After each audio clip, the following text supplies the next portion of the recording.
தமிழக வெற்றி கழகத்தின் தலைவர் விஜய் அவர் செய்யக்கூடிய ஒரு காரியமும் கிணறு வெட்ட பூதம் புறப்பட்ட கதையாகவே முடிகிறது. எல்லாரும் தனித்தனி ரூம்ல இருந்தோம். எங்க ரூம்குள்ள வந்த விஜய் நேரா வந்து காலில் விழுந்து என்ன மன்னிச்சிடுங்க அப்படின்னு சொல்லிட்டு அழுதாரு. அது எங்களுக்கு ரொம்ப அதிர்ச்சியா இருந்தது. எதற்காக காலில் விட வேண்டும், எதற்காக கதறி ஆட வேண்டும், எதற்காக மன்னிப்பு கோர வேண்டும்? ஒரு குடும்பத்தை சேர்ந்த பெண்மணி, நான் வரலன்னு சொல்லிட்டேன், ஆனா என் உறவினர்களை பார்த்து என் உறவினர்கள் சொல்லி சிலரை கூட்டு போயிருக்காங்க. இவர் கொடுத்த 20 லட்சம் ஒன்று என் புருஷனை உயிரோட கொண்டு வந்து நிறுத்த போறது இல்லை. அதனால அவர் அனுப்பிய பணத்தை என்னோட வங்கி கணக்குல இருந்துட்டு அப்படியே எந்த கணக்குல இருந்து வந்துச்சோ அந்த கணக்குக்கு நான் திருப்பி அனுப்பிட்டேன். இவருடைய கட்சிக்காரங்க போயிட்டு அவர் எடப்பாடி பழனிசாமியினுடைய கூட்டத்துல கொடி அசைக்கும் போது கூட அதை இவர் எதிர்த்தும் கண்டிக்கவே இல்லை. ஆனா இவர் சொன்னது என்ன? பாசிச பாஜக மட்டுமல்ல, அதோடு கூட்டணி சேர்கின்ற கட்சியோடையும் எந்த கூட்டணியும் நாங்க வைக்க மாட்டோம், அதாவது அதிமுகவோடையும் வைக்க மாட்டோம் அப்படின்னு சொன்னாரு. ஆனா இங்க கொடி அசைக்கும் போது அதை தடுக்கணுமே, தடுக்கல. ஏன்? அவங்க அங்கதான் போய் செட்டில் ஆக போறாங்க.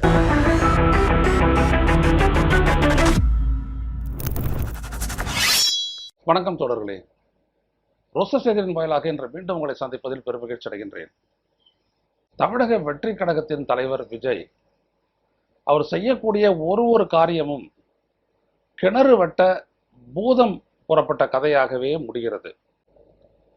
கரூரில் நடந்த நெரிசல் சம்பவத்தில் உயிரிழந்தவர்களுக்கு அவர்கள் அனைவரையும் இங்கே அழைத்து வந்து அவர்களுக்கு ஆறுதல் கூறுவதற்கான அவர் ஏற்பாடு செய்த நிகழ்ச்சியிலேயே கூட ரகசியம் காப்பாற்றப்பட்டதை நேற்றைய காணொலியில் நான் பதிவு செய்திருந்தேன். அது மட்டுமல்ல, அவர்களோடு அவர் என்ன பேசினார் என்பதை கூட வெளியிடவில்லை, அந்த கட்சி வெளியிடவில்லை. ஆனால் அந்த நிகழ்ச்சியில் பங்கேற்ற ஒரு குடும்பத்தை சேர்ந்த ஒரு பெரியவர் சொல்கின்றார், எல்லாரும் தனித்தனி ரூம்ல இருந்தோம். எங்க ரூம்குள்ள வந்த விஜய் நேரா வந்து காலில் விழுந்து என்ன மன்னிச்சிடுங்க அப்படின்னு சொல்லிட்டு அழுதாரு. அது எங்களுக்கு ரொம்ப அதிர்ச்சியா இருந்தது. நாங்க பார்த்த விஜய்க்கும் நேற்று நேரில் பார்த்த விஜய்க்கும் ரொம்ப பெரிய வித்தியாசம் இருந்தது அப்படிலாம் அவர் சொல்லி இன்னைக்கு காத்தால் அது வந்துச்சு. இங்க கவனிக்க வேண்டிய ஒரு விட என்னன்னா, எதற்காக விஜய் அவருடைய காலில் விழுந்து மன்னிப்பு கேட்க வேண்டும்? நேரடியாக போய் சந்திக்க முடியல, அதுக்கு பல்வேறுபட்ட அவர் காரணங்கள் சொல்றாரு. எதுவாக இருந்தாலும் இருக்கட்டும், அதனால உங்களை அழைச்சி இங்க சந்திக்கிறேன், இவ்வளவுதானே. என்ன சொல்லியிருக்கணும் விஜய்? உங்களை நேரில் வந்து பார்க்க முடியாம சூழல்கள் அமைந்து விட்டது, அதனால உங்களை இங்கே அழைச்சி சந்திக்கிறேன், சிரமத்துக்கு வருந்துகிறேன் அப்படின்னு சொன்னா போதும் இல்லையா? எதற்காக காலில் விடணும், எதற்காக என்னை மன்னிச்சிடுங்கன்னு சொல்லணும், எதற்காக அழணும்?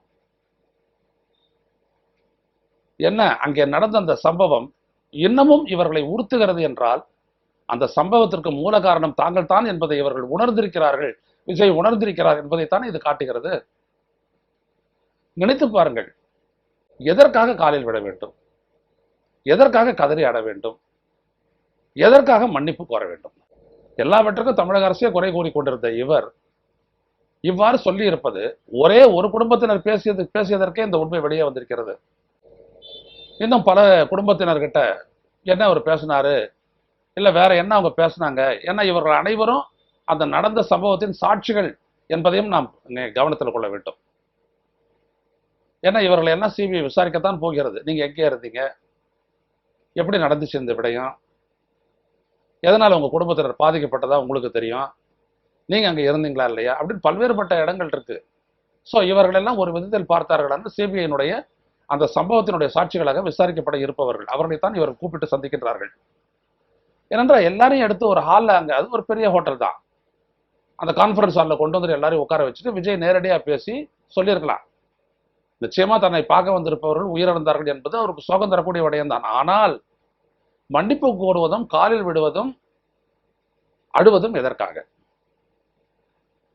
அது வரைக்கும் வீராவசரமா எல்லாமே பேசிட்டு இப்ப அப்படியே அவர் வந்துட்டு வேற மாதிரி தனிமையில வந்துட்டு இருக்கும்போது வேற மாதிரி அவர் பேசுறாருன்னா, அப்ப நடந்திருக்கக்கூடிய சம்பவத்தினுடைய உண்மை வேறு விதமாக இருக்கின்றது என்பதனை அவருடைய செயல் உணர்த்துகிறதா இல்லையா? இன்னும் மற்றவங்கன்னா பேசட்டும், அங்கிருந்து எல்லா குடும்பங்களும் இங்கே கொண்டு வரப்படவில்லை, ஏன்னா பலரும் மறுத்திருக்கிறார்கள் என்பது ஒன்று. ஒரு குடும்பத்தை சேர்ந்த பெண்மணி அழைத்ததை, இவர்களுடைய அழைப்பை ஏற்று சென்னைக்கு வராதது மட்டுமல்ல, அவர் என்ன சொல்கின்றார் என்பது ரொம்ப முக்கியம். நான் வரலன்னு சொல்லிட்டேன், ஆனா என் உறவினர்களை பார்த்து, அவங்க யாருன்னு கூட எனக்கு தெரியாது, என் உறவினர்கள் சொல்லி சிலரை கூட்டு போயிருக்கிறாங்க, கணக்கு காட்டுறதுக்கு கூட்டு போயிருக்கிறாங்க. இப்படி செஞ்ச இந்த செயல் வந்துட்டு எனது சுயமரியாதைக்கு விடப்பட்ட சவால். இவர் கொடுத்த 20 லட்சம் ஒன்று என் புருஷனை உயிரோட கொண்டு வந்து நிறுத்த போறது இல்லை. அதனால அவர் அனுப்பிய பணத்தை என்னோட வங்கி கணக்குல இருந்துட்டு அப்படியே எந்த கணக்குல இருந்து வந்துச்சோ அந்த கணக்குக்கு நான் திருப்பி அனுப்பிட்டேன் அப்படின்ட்டு அவங்க சொல்லியிருக்காங்க.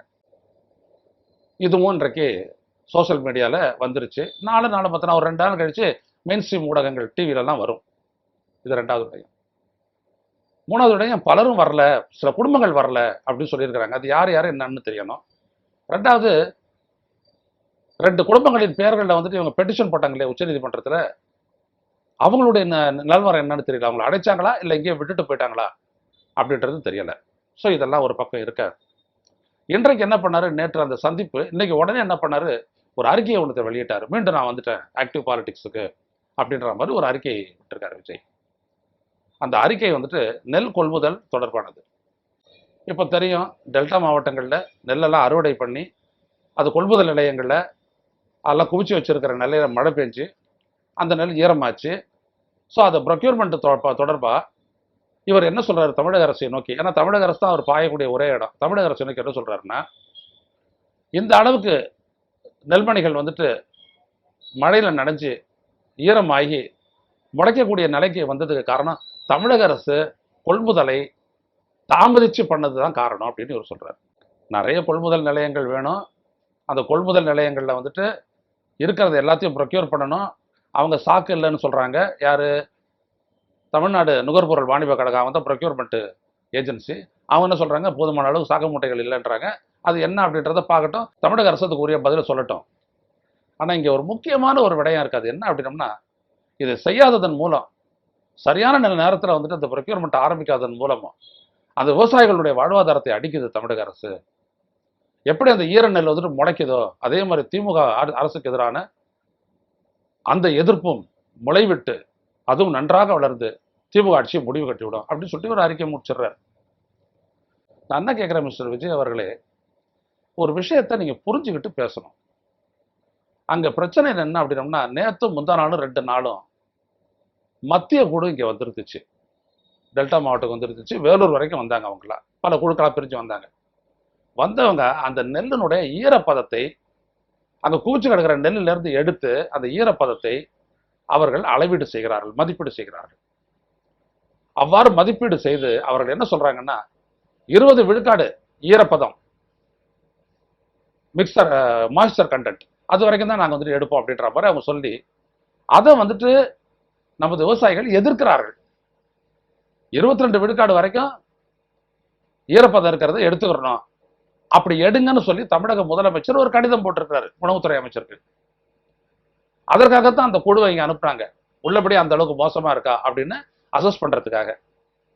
ஆக 22 விழுக்காடு வரை ஈரப்பதம் இருக்கக்கூடிய அந்த நெல்மணிகளை கொள்முதல் செய்யலாம் அப்படின்னு சொல்லிட்டாங்கன்னா அவை அனைத்தும் கொள்முதல் செய்யப்பட்டு அரவைக்கு அனுப்பப்படும், இல்ல குடோன்களுக்கு கொண்டு போகப்படும். இதான். ஆனா அதை செஞ்சுட்டு இருக்கக்கூடிய இந்திய ஒன்றிய அரசு 22% பத்தி எந்த விதமான பதிலும் சொல்லாத இருக்கக்கூடிய இந்திய ஒன்றிய அரசை பத்தி, மோடி அரசை பத்தி விஜயனுடைய அறிக்கையில ஒரு வார்த்தை கூட இல்லை. இதுதான் முக்கியம். ஒரே ஒரு வார்த்தை கூட இல்லை. எல்லாம் தமிழக அரசு தான் காரணம், எல்லாம் தமிழக அரசு தான் காரணம். எப்படி அவர் பரந்தூருக்கு போய் அந்த விமான நிலையம் அங்க வர்றதுக்கு காரணம் தமிழக அரசு தான் அப்படின்னு சொல்லிட்டு தமிழக அரசை மட்டுமே குறி வச்சு பேசினாரோ, அந்த விமான நிலையம் அங்க வரணும் அப்படின்னம்னா அதுக்கு இந்திய ஒன்றிய அரசு முதலீடு செய்யணும் 32,000 கோடி, அப்பதான் அது வரும் அப்படின்ற அந்த உண்மையை அப்படியே மறைச்சிட்டு ஏதோ தமிழக அரசு அங்க விமான நிலையத்தை கட்ட போற மாதிரி இவர் பேசிட்டு வந்தாரு. அது ஒரு பக்கம். அதே மாதிரி இப்போ பாத்தீங்கன்னா, இந்த நெல் கொள்முதலில் இந்திய ஒன்றிய அரசு செய்ய வேண்டிய ஒரு முக்கிய பணி செய்யப்படாமல், விவசாயிகளுடைய கோரிக்கை நிறைவேற்றப்படாமல் இருப்பதை அப்படியே அந்த முழு பூசணிக்காயும் சோத்துல மறைக்கிறது அப்படின்ற மாதிரி மறைச்சிட்டு ஒரு அறிக்கையை தமிழக அரசின் மீது மட்டுமே குற்றம் சுமத்தி விஜய் வெளியிட்டிருக்கிறார். இவர் சொல்றாரு, இவர் தான் சொல்றாரு, பாஜக அரசு எங்களுடைய கொள்கை எதிரி, அதாவது பாஜக எங்களது கொள்கை எதிரி. பாஜக அரசு தானே மோடி அரசு, கொள்கை எதிரி தானே அவங்க,